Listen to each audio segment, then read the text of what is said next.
Welcome, break time listeners, to the Witching Hour. I am your host, Edward. Today we'll be talking about the most well-known island in Mexico, the Island of the Dolls. Let's begin. Just south of Mexico City, between the canals of Xochimilco, you can find a small island with a sad background, which never intended to be a tourist destination. The island is known as the Island of the Dolls, La Isla de las Muñecas. It is dedicated to the lost soul of a poor girl who met her fate too soon in a strange way. The area has thousands of people, but the small island is home to hundreds of terrifying dolls. Their severed limbs, decapitated heads, and blank eyes adorn the trees. Dolls are threatening, even in bright light of midday, but in the dark they are particularly disturbing. The legend says a girl was found drowned in a mysterious way many years ago on this island, and the dolls are possessed by that same girl's spirit. Local legend says that the dolls moved their heads and arms and even opened their eyes. Some witnesses claim that they have heard the dolls whispering to each other, while others who were on a boat near the island said the dolls lured them to come down to the island with the cries of a little girl. Of course, these witnesses are exaggerating, and the island is in no way possessed. But the truth is, La Isla de las Muñecas is a very creepy place that marks the casual visitor. Now, let's talk about a little bit behind the legend of the Island of the Dolls. Don Julián Santana Barrera was the caretaker of the island. The story goes that Julián found a little girl drowned in a mysterious way while he was not able to save her life. Shortly thereafter, Julián saw a floating doll near the canal. Most probably the doll belonged to the little girl.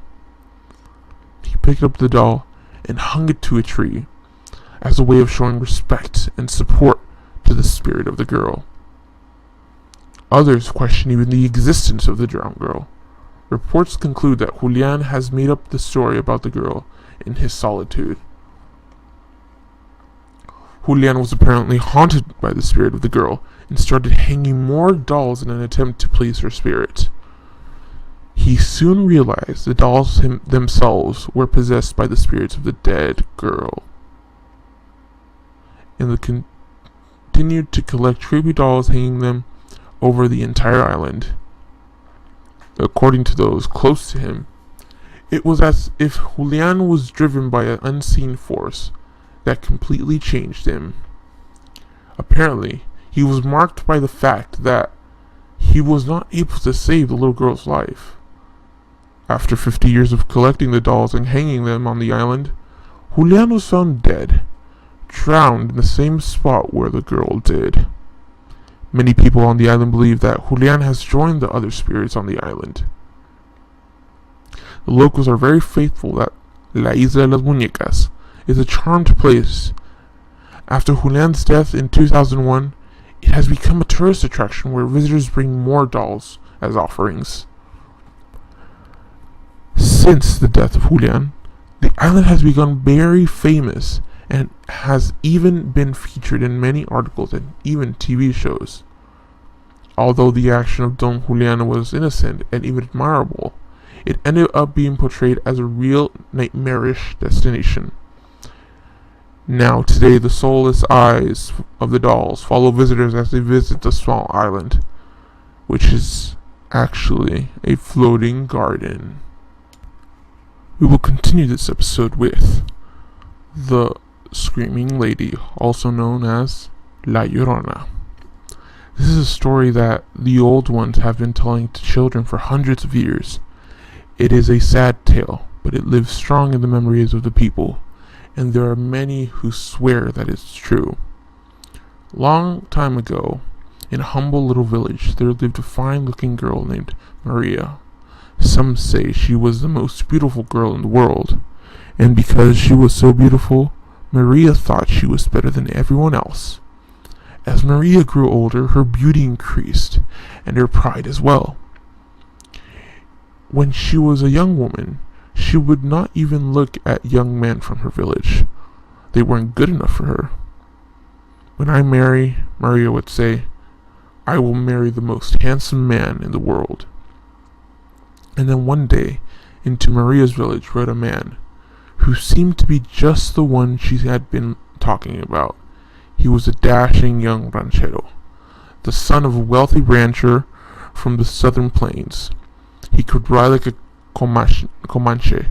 In fact, if he owned a horse and it grew tame, he would give it away and go rope a wild horse from the plains.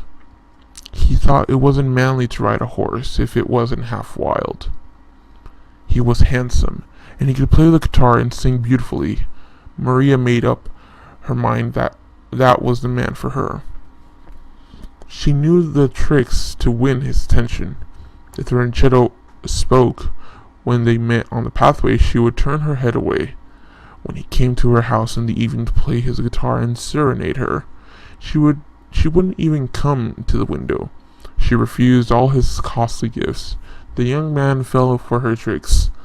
The haughty girl, Maria, he said to himself. I know I can win her heart. I swear I will marry that girl. And so everything turned out as Maria planned. Before long, she and the ranchero became engaged, and soon they were married. At first, things were fine.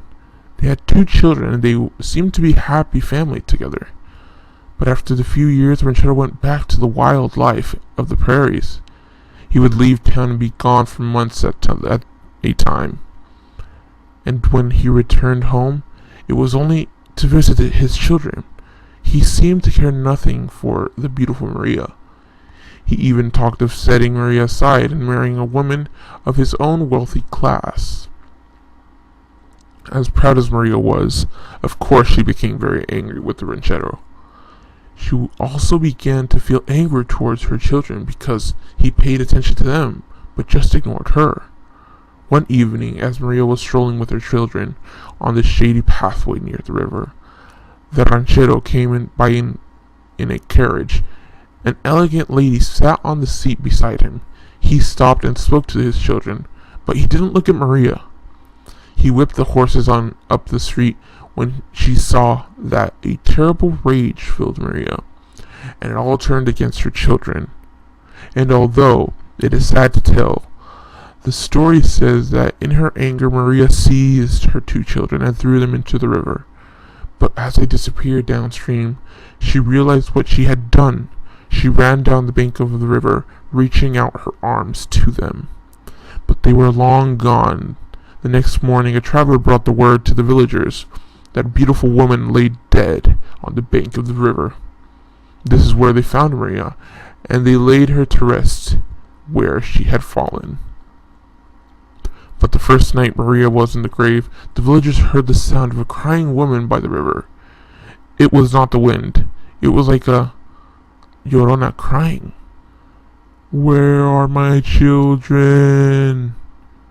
And they saw a woman walking up and down the bank of the river, dressed in a long white robe.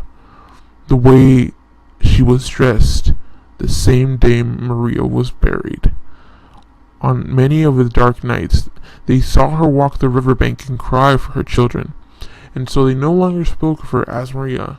They called her La Llorona.